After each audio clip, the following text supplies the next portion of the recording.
So yes guys, जय श्री राम आप सभी को। ये मॉर्निंग की प्रिपरेशन कर रही थी।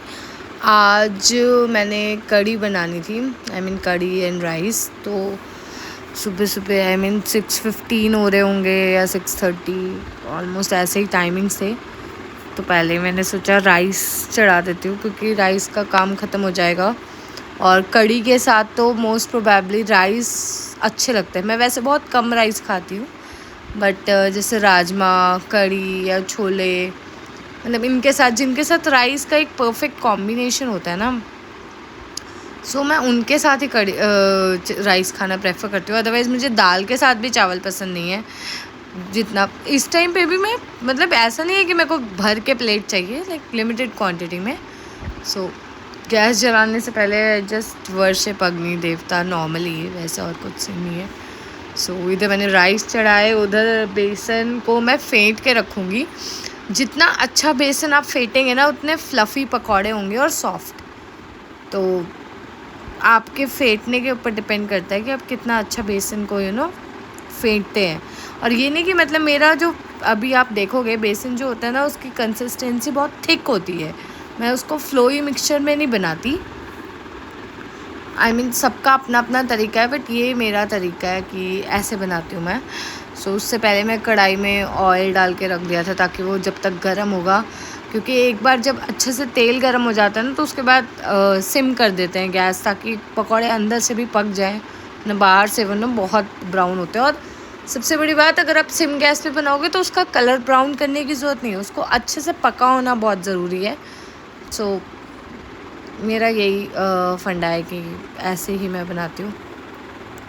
और बिल्कुल बेसिक मसाले डालिए आप, थोड़ा सा हींग, अजवाइन, यही सब बेसिक मसाले। ये देखिए, मैंने बिल्कुल थोड़ी सी कढ़ी बनाई थी हम 2 लोगों के लिए। बाकी वो कढ़ी 2 की बनती है तो ऑलमोस्ट 3 की हो ही जाती है। तो आरू को दिन में वैसे भी मैं राइस और कढ़ी खिलाऊंगी, और सुबह रोटी और कढ़ी। तो बेसिक मसाले ही डाले थे मैंने, हल्दी, हल्का सा लाल मिर्ची पाउडर, धनिया पाउडर, अजवाइन और हींग। आई एम नॉट श्योर मैंने उसका शॉट लिया है कि नहीं अजवाइन वगैरह का, बिकॉज़ आप डाल देते हो क्योंकि आपको जल्दी होती है सुबह, तो आप वीडियो के साथ साथ ये सब शॉट्स लगाना भूल जाते हैं हम।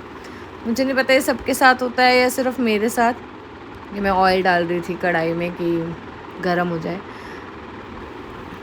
तो मैं यही कह रही थी कि मुझे नहीं पता ये सबके साथ होता है कि मेरे साथ ही, बट मैं कोशिश पूरी करती हूँ कि सारे शॉट्स लगाऊँ, बट आप भूल जाते हो कई बार। आपको लगता है कैमरा ऑन है, सब कुछ डाल दिया, और सडनली यू जस्ट फॉरगॉट। तो ऐसा ही होता है। और मैं देखिएगा, अभी मैं आपको दिखाऊंगी, बहुत ही थिक मिक्सचर बनाती हूँ। इतना भी थिक नहीं, बस फ्लफ़ी होना चाहिए। जैसे आप दाल का वड़े का अच्छे से फेंटते हैं ना, ताकि वो फ्लोट हो वाटर में, वैसा ही मेरा मिक्सचर होता है, ताकि मुझे फ्लफ़ी वाले पकौड़े पसंद है। आप इसमें आलू प्याज के पकौड़े भी डाल सकते हो, बट एक्चुअल में मेरे को हस्बैंड को टिफ़िन देना होता है, तो उसमें आलू प्याज के पकौड़े। और इस टाइम गर्मी भी है, तो अगर कहीं ख़राब हो गया, क्योंकि दही भी खट्टा, और कढ़ी ख़राब हो गई तो दिक्कत हो सकती है ना, तो इसलिए मैं आलू प्याज के पकौड़े नहीं। ये देखिए कितना थिक मिक्सचर है, इसको मैं अच्छे से फेंटूँगी। और इसमें सच में बहुत प्रेशर लगता है, जितना वीडियो में नहीं दिख रहा होता, बट लिटरली बहुत प्रेशर लगा के आपको फेंटना चाहिए, ताकि अगर आपको फ्लफ़ी खाना है। कई लोग फ्लैट पकौड़े भी बनाते हैं, जो कि मुझे बिल्कुल पसंद नहीं है। तो मुझे लगता है अगर पकौड़े खाने हैं तो ये देखिए कितनी फ्लूइड सी कंसिस्टेंसी उसकी आप देख सकते हो कि वो कितना प्रॉपरली गिर रहा है। तो ऐसे ही है, मेरे को यही तरीका आता है। ये भी मैंने अपनी मम्मा से ही सीखा है। एक्चुअल में मैंने पूरी कुकिंग अपनी मम्मी से सीखी है। लॉकडाउन के बाद ही मैंने काम करना शुरू किया है बहुत ज़्यादा किचन में। तो मैं अपनी मम्मा के साथ खड़ी होती थी, और फिर मेरे को धीरे धीरे होता था कि मम्मा आज मैं ये बनाती हूँ, आज मैं वो बनाती हूँ, चलो ये बनाती हूँ। आई नो उसमें बहुत ब्लंडर्स हुए हैं, क्योंकि ब्लंडर के बाद ही इंसान सीखता है। देखिए कितना कंसिस्टेंसी कितनी थिक है। तो मैंने बहुत ब्लंडर्स करे हैं। मैं ये कह रही थी कि पर घर वाले जो होते हैं ना, वो खा लेते हैं, चलो लेट्स टेक अ रिस्क, खा लेते हैं। बट मेरा एक छोटा भाई भी है, नॉट सो छोटा, ऑब्वियसली 20+ है, बट वो तो पूरा कमी निकाल देता था। और ये देखिए ये पानी वो है जो मेरे हाथ में बेसन लगा था, वही पानी है। इतनी ही कंसिस्टेंसी का पानी मैं यूज़ करूँगी, बाकी ऊपर नीचे थोड़ा होगा तो देख लेंगे। सो ये सब प्रिपरेशन के बाद इसमें आप बिना लहसुन मिर्ची और अदरक का तड़के के बिना भी सिर्फ राई और कड़ी पत्ते का तड़का लगा सकते हैं। कड़ी पत्ता मैं इसलिए नहीं डालती, अगेन मेरे हस्बैंड को कड़ी पत्ता नहीं पसंद है कड़ी में, बट आप ऊपर से तड़का लगा सकते हैं अगर किसी को खाना है या जो भी। तो मैं इसमें लहसुन पील करके डाल रही थी, लहसुन अदरक और मिर्ची, बस इन तीनों का मैं क्विक पेस्ट बनाऊंगी। वही आप इसको स्किप भी कर सकते हैं, टोटली ऑप्शनल है। कई लोग सिंपल राई कड़ी पत्ता और हींग और फिर हल्दी लाल मिर्च और नमक का ही तड़का लगाते हैं, मैं ये सब लगाती हूँ। तो बातों में मैं ये बता रही थी कि मैंने सिर्फ अपनी मम्मा से कुकिंग सीखी है, एंड चाहे जितना भी हो जाए हम कुकिंग वही करते हैं अपने ससुराल में जो हमने अपनी मम्मा से सीखी होती है। तो मुझे कोई रोक टोक भी नहीं है कि आपको ऐसा नहीं बनाना वैसा नहीं बनाना, बट डेफिनेटली मैंने बहुत ब्लंडर्स भी किए हैं और मुझे बहुत डर भी लगता था कि कड़ी वड़ी तो मेरे बस का है नहीं।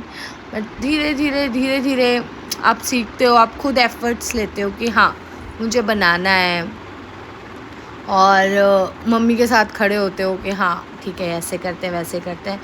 तो जो भी मेरा कुकिंग का या जितना भी कुछ है ना, उसका सारा क्रेडिट मेरी माँ को जाता है, क्योंकि वो ही मुझे सिखाती रहती थी। और सच में वो ही आपको टोकती हैं हर बात पे ताकि आप सही कर सको, क्योंकि लाइफ में कोई टोकेगा नहीं। अगर आप गलत भी कर रहे होगे ना तो भी आपको कोई नहीं बताएगा, बट एक माँ ही होती है। ये देखिए मैंने ये सब चीज़ें ली जो आपको टोकती है कि हाँ ये सही करो ये गलत करो। आपको उस टाइम एग्रेशन फील होता है, लेकिन वो एक सिनेरियो होता है जो आपको लाइफ में आगे बढ़ाता है। ये मेरी बिल्कुल फ्रेश दही है, आप खट्टी दही इस्तेमाल कर सकते हैं। एक्चुअल में मैं 1 या 1.5 पैकेट का ही दूध जमाती हूँ रोज़, ताकि रोज़ दही ख़त्म हो जाए और फिर फ्रेश जमा दूँ, क्योंकि आरू को दिन में दही लेना ही लेना होता है। दाल चाहे वो कोई भी मील हो, दाल चावल हो। अभी कड़ी के साथ उसने दही नहीं खाया था, मतलब वैसे दाल चावल राजमा, मतलब राइस के साथ कोई भी वेजिटेबल या दाल होगी उसके साथ उसको दही चाहिए।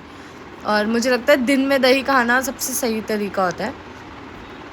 साइड बाय साइड बर्तन भी लगा रही थी मैं, बॉटल्स भी रीफ़िल कर रही थी, आरू की बॉटल भी, क्योंकि उठते ही उसको मम मम मम करना होता है तो उसका भी पानी भर के रख दो, क्योंकि रात को मैं उसकी बॉटल धो के अच्छे से सुखा देती हूँ।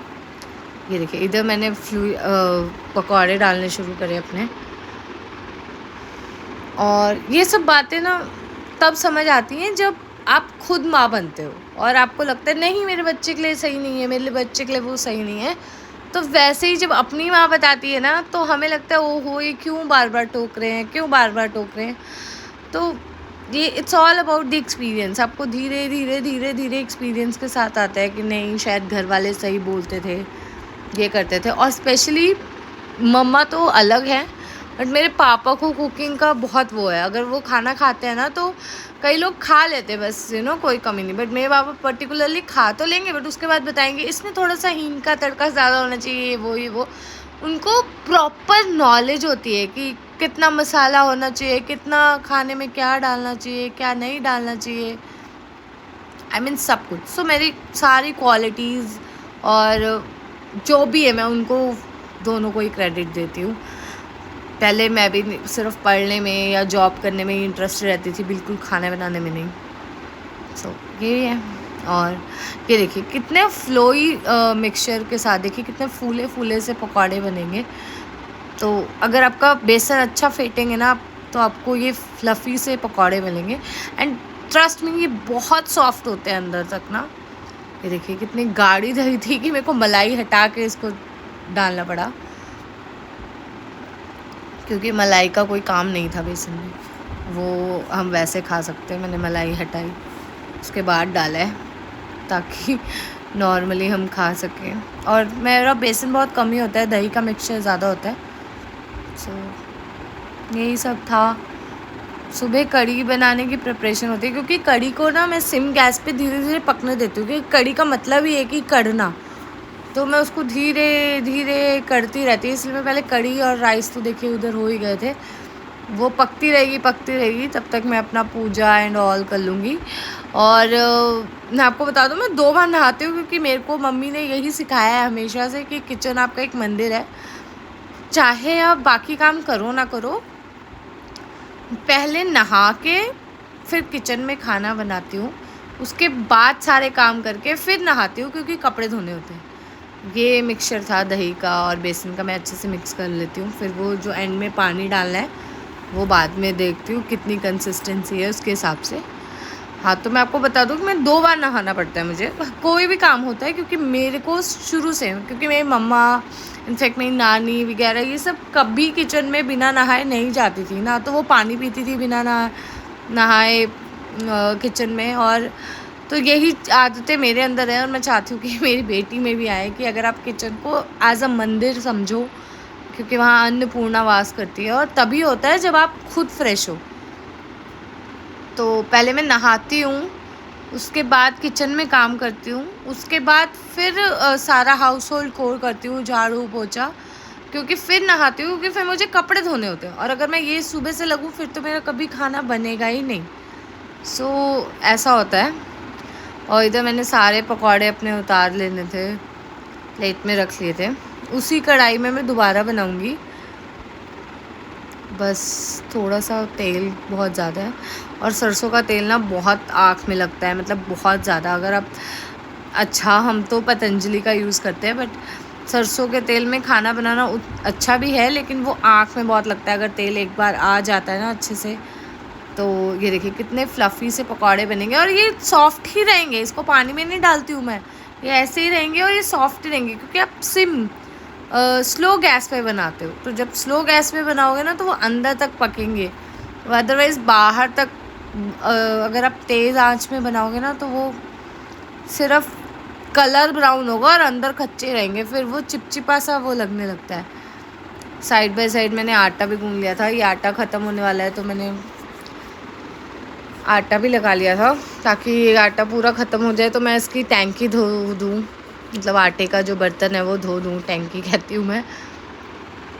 क्योंकि मुझे लगता है जितनी बार भी रीफ़िल करो, और 10-10 किलो के आटे होते हैं, 20-20 किलो के, तो उसको रीफ़िल करके भरे ना तो कीड़े नहीं आते, सबसे बड़ी बात। और उनमें भी कीड़े नहीं आते और किसी में भी। तो जैसे जो चीज़ ख़त्म होती है मैं उसका डब्बा वॉश कर देती हूँ। सेम ये भी मैंने मम्मा से ही सीखा है, जैसे वो करती आई हैं वही देख देख के मैं अपनी गृहस्थी भी बना रही हूँ। तो जैसे मैं कहती हूँ, मैंने सारा क्रेडिट मम्मा को दिया है, क्योंकि आपने वही सीखा होता है बचपन से और वही आप करते हो। कोई आपको ये चीज़ें बताता नहीं है कि ख़त्म हो जाएगा तो उसका बर्तन धोना है, या रीफ़िल करने से पहले वॉश कर लो, या पैकेट्स को ढंग से क्लोज़ करके रखो। ये सब हम जो देखते हैं अपने डेली लाइफ में ना, वही हम सीखते हैं। तो ये सब मेरी मम्मा जैसे ही आटा ख़त्म होता था वो बर्तन धो के सुखा के अच्छे से फिर वो रीफ़िल करती थी। ऑब्वियसली एक दिन का स्टॉक लेके चलती थी। ये देखिए मैंने थोड़ा सा ही आटा गूँधा है, क्योंकि राइस थे, तो राइस कढ़ी के साथ मतलब ऑलमोस्ट सब लोग राइस प्रेफर करते हैं। ये मैंने तेल कम कर दिया था, और ये वही पेस्ट और थोड़ा सा राई और हींग तड़का डाला है। उसमें हल्दी, नमक, हल्की सी लाल मिर्ची, क्योंकि मैंने ग्रीन मिर्ची पीस रखी है उसमें, वो सब डाला है। और बस इसको जब तक इसका तेल ऊपर ना आ जाए हम इसको अच्छे से, मतलब अच्छे से पका लेंगे मसाला, उसके बाद ही मिक्सचर डालेंगे, वरना वो कच्चा वाला फ्लेवर आता है ना हल्दी का, वो पसंद नहीं है मुझे, ताकि अच्छा रहे। और इधर साइड बाय साइड जो भी बर्तन थे वो भी धो दिए थे, क्योंकि मैं चाहे हाथ जल जाए मेरा, मुझे नहीं पता, ये शायद कईयों की प्रॉब्लम है, मैंने कईयों से सुना है, बट जब तक मुझे स्लैब क्लीन और वो गैस साफ़ ना हो जाए ना, मेरे अंदर इरिटेशन होने लगती है। तो मैं जितनी जल्दी होता है उधर बर्तन धोती हूँ, फिर दोबारा हाथ धोती हूँ, फिर बर्तन धो के हटा देती हूँ। तो यही है, ये देखिए मैंने वो पानी के साथ सारा मिक्सचर डाल दिया। आपको अपनी क्वांटिटी के हिसाब से कढ़ी को बनाना होगा। तो जैसे हम 2 ही लोग थे तो ऑलमोस्ट ये कढ़ी 3 की बन जाती है, बट ये अभी पकेगी ना तो और थिक हो जाती है, इसलिए जितना बेसन आप पकाएंगे ना वो उतना ही बढ़िया बनेगा। तो जितना कढ़ी को आप कढ़ाएंगे ना वो उतनी अच्छी बनेगी। बाकी नमक की कंसिस्टेंसी आप मैं तो अपने हस्बैंड को खिलाती हूँ और चेक कर लेती हूँ। बट उनको खिलाने के बाद, क्योंकि कड़ी में ऊपर नीचे होता है, पहले कम ही नमक डालिए क्योंकि कड़ी पक जाती है ना तो ज़्यादा हो सकता है नमक, इसलिए। सो ये था, और ये अभी थिक होगी, इसको दिखाऊँ, पकने देते हैं। और ये देखिए, ये पेटी कल मेरे हस्बैंड सेब लेके आए, पूरी पेटी, आधे से ज़्यादा तो फ्रिज में डाल दिया और थोड़ा बहुत जो ऊपर रखे थे टोकरियों में। तो ऐसे ही होता है। ये देखिए, और अच्छे से पक रही है, लेकिन और मैं इसको पकाऊंगी, हाफ से भी कम हो जाएगी, बट साथ में मैं पकौड़े डाल दूँगी ताकि वो कड़ी के अंदर अच्छे से अपने आप को ऑब्जॉर्ब कर ले। आई मीन पकौड़े कड़ी की जो रसा है वो उसको ऑब्जॉर्ब कर ले और अंदर तक उसके अंदर तरी चली जाए। तो इसको हम गैस सिम कर देते हैं। मेरा मोस्टली कड़ी सिम पे ही बनती है, इसलिए मैं अच्छे से टाइम लेके पकाती हूँ। तो मैंने गैस सिम कर दिया, अभी आराम से पकते रहेंगे। आप इसको ढक भी सकते हैं। और ये देखिए, मैंने ढक दिया था और फिर गैस बंद कर दी थी क्योंकि पक गया था। इधर सुबह मैं दोबारा नहा के आई थी हस्बैंड को चाय देने, और साथ में मेरा बेटू भी था, उसको आलमंड्स देने होते हैं, तो वो इसीलिए क्रैंकी होता है कि उसको जल्दी से आलमंड्स दो या कुछ दो ताकि वो शांत। देखिए कैसे बैठा है, अभी इसको मैं वापस छोड़ के आऊँगी, पहले चाय रख के आती हूँ, हस्बैंड नहा के आए थे। ऐसे ही होता है, पहले वो जाएंगे नहाने तब मैं जाऊँगी। ये देखिए, मैं उससे बाय करवा रही थी। ये अभिषा का दूध था, हस्बैंड की प्लेट थी जो कि उन्होंने खाना लेट खाया, बट मैंने निकाल दिया था, मुझे लगा वो ले लेंगे। बट इधर मैं चपातियाँ बना रही थी क्योंकि टिफ़िन भी साथ साथ पैक कर देती हूँ मैं। टिफ़िन और अभिषा का ब्रेकफास्ट मैं साथ साथ करती हूँ क्योंकि मुझे लगता है टिफ़िन वाली टेंशन दूर हो जाती है, उसमें स्पून रखना और जो भी पैक करना होता है ना, वो एक साइड से मेरे दिमाग से खाली हो जाता है कि अच्छा चलो एक चीज़ तो पैक्ड है ना। और बॉटल्स, और आई होप जिनके भी हस्बैंड्स ऑफिस जाते हैं ना, टिफ़िन पैक करने में मुझे लगता है टाइम लगता है, इसलिए। तो इधर मैं चपातियाँ बना रही थी, सिर्फ मैं अपनी चपाती बाद में बनाती हूँ क्योंकि हस्बैंड तो चपाती खाते ही नहीं है सुबह, वो सिर्फ राइस खाते हैं। उनकी सिर्फ टिफ़िन में चपाती जाती है और आरू की ब्रेकफास्ट की चपाती होती है। बाकी मैं चपाती अपनी बाद में ही बनाती हूँ क्योंकि अगर मैं सारी चपातियाँ बनाने लगी ना तो मेरा बच्चा ब्रेकफास्ट करने तक पहुँच ही नहीं पाएगा, इसलिए मैं फटाफट एक काम फिनिश करके दूसरा काम करना, टिफ़िन पैक करना। ये देखिए, अभी एक स्लॉट मैंने बर्तन का धोया था और आप देख सकते हो पीछे कि एक स्लॉट और बर्तन धुल चुके हैं।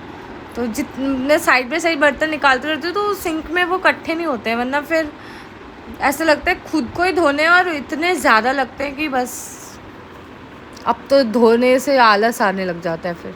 इसलिए मैं एक एक करके स्लॉट सारे निकाल देती हूँ ताकि मेरे को ज़्यादा बर्डन फील ना हो। ये मैंने उनका टिफ़िन पैक कर दिया था और इधर अभिषा की चपाती डाल दी थी।